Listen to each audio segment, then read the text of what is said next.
Olá pessoal, tudo bem? Vamos dar continuidade aos conteúdos de Química da segunda série. Me chamo Núbia Mello e o tema da aula de hoje é equilíbrio químico e nós vamos estar trabalhando sobre os fatores que alteram o equilíbrio químico das reações. Bom, o primeiro dos fatores que nós vamos estar trabalhando hoje é a concentração. Então, se a gente adiciona substâncias, o equilíbrio vai ser deslocado no sentido do consumo dessa mesma substância. Se a gente remove a substância, o equilíbrio vai se deslocar no sentido da produção da mesma substância. Então, o primeiro fator externo que pode alterar o sistema do equilíbrio é a concentração. Então, aqui nós temos um exemplo. Se a gente adiciona reagentes, qual vai ser a consequência disso? Formação de novos produtos.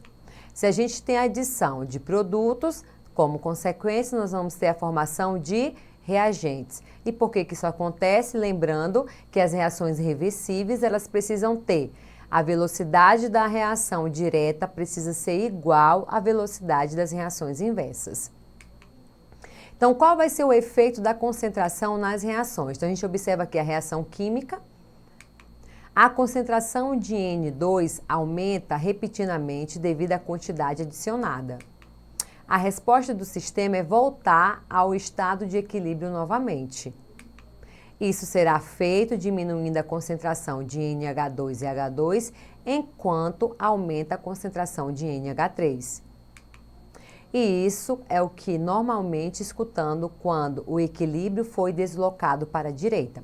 Então aqui, ó, quando a gente utilizar a linguagem, o equilíbrio está sendo deslocado para a direita, a gente vai estar dizendo, se referindo às substâncias do produto. Então, quando a gente falar equilíbrio químico deslocado para a direita, nós vamos ter a formação de produtos. Quando a gente falar equilíbrio químico deslocado para a esquerda, a gente vai estar relacionando as substâncias classificadas como reagentes. Nesse caso aqui, como nós aumentamos a concentração de NH2 e ele se encontra nos reagentes, consequentemente teremos a produção de mais substâncias no produto. Por isso que o deslocamento é para a direita. E aí, quando nós tivermos a adição de NH3, então aqui, ó, NH3 está no produto, então quando a gente adiciona mais substâncias no produto, o equilíbrio vai para a esquerda, porque ele precisa estar na mesma velocidade ou na mesma quantidade das substâncias do reagente. Nesse caso, o sistema reagirá novamente para estabelecer o equilíbrio, aumentando as concentrações de N2 e H2. E por que vai aumentar essas concentrações? Porque nós aumentamos a concentração do NH3. Dizemos que o equilíbrio foi deslocado para a esquerda. Então, quando a gente falar equilíbrio deslocado para a esquerda, está sendo voltado para o lado dos reagentes. E aí, resumindo, o que nós podemos ter? O aumento da concentração dos reagentes ou a diminuição na concentração dos produtos desloca o equilíbrio para a direita. Diminuição na concentração dos reagentes ou aumento na concentração dos produtos, o equilíbrio se desloca para a esquerda. Outro efeito que pode trazer uma perturbação para o equilíbrio das reações é a pressão. Então, quando a gente tem o aumento da pressão, o equilíbrio vai se deslocar no sentido do menor volume ou menor quantidade em mols da substância. Quando a gente diminui a pressão, o equilíbrio vai se deslocar no sentido de maior volume ou maior número em mols de cada uma das substâncias envolvidas. Então, nós temos aqui a reação química, onde nós temos nos reagentes 4 mols total, e lá no produto nós temos a quantidade em mols de 2, igual a 2. Então, nós temos aqui, ó, a pressão. Quando a gente aumenta a pressão, o que vai acontecer com o volume? Ele diminui. Se a gente diminui a pressão, o volume vai aumentar. Então, qual vai ser o efeito da pressão nos equilíbrios químicos das reações reversíveis? Então, nesse caso aqui, ó, é observado que o equilíbrio se desloca para a direita, ou seja, o equilíbrio é restabelecido com mais NH3, formando e menos N2 e H2. Então, o que a gente pode observar aqui? O equilíbrio está se deslocando para a direita. Desta forma, será minimizada a pressão total do sistema por meio da redução do número total de moléculas.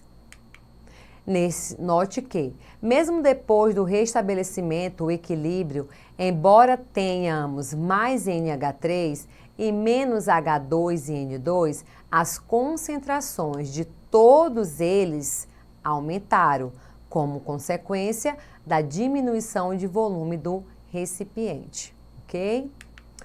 Então, resumindo, qual vai ser o efeito da pressão nessas reações reversíveis relacionado ao equilíbrio?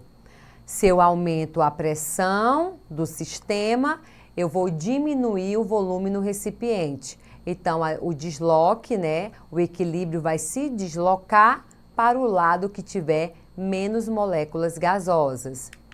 Se a gente diminui a pressão total do sistema, aumento no volume do recipiente, o equilíbrio vai se deslocar a reação para o lado que tiver mais moléculas gasosas. E aí, lembrando que todas as vezes que a gente falar do efeito da pressão, nós vamos olhar para a substância no estado gasoso. Outro fator que pode trazer mudança no equilíbrio das reações químicas é a temperatura. E para a gente trabalhar com a temperatura nesse momento, a gente precisa relembrar das reações endotérmicas, que são aquelas reações que precisam absorver calor para que ocorra a reação química, e as reações exotérmicas, que são aquelas reações químicas que liberam calor quando acontece a reação, ok? Então, qual vai ser a relação entre a temperatura e essas reações? Primeiro, quando a gente aumenta a temperatura, o equilíbrio vai se deslocar no sentido da reação endotérmica. Se a gente reduz ou diminui a temperatura, o equilíbrio vai se deslocar para a reação classificada como exotérmica. E aí a gente vai ver que para realizar a análise da influência da temperatura em um equilíbrio, é fundamental conhecer as reações direta e inversa, que é determinada pela variação da entalpia da reação. Então, nós temos aqui ΔH positivo, que é a variação de entalpia, a reação direta endotérmica e a reação inversa exotérmica. Quando a gente tiver variação de entalpia negativo, a reação direta vai ser exotérmica e a reação inversa vai ser endotérmica.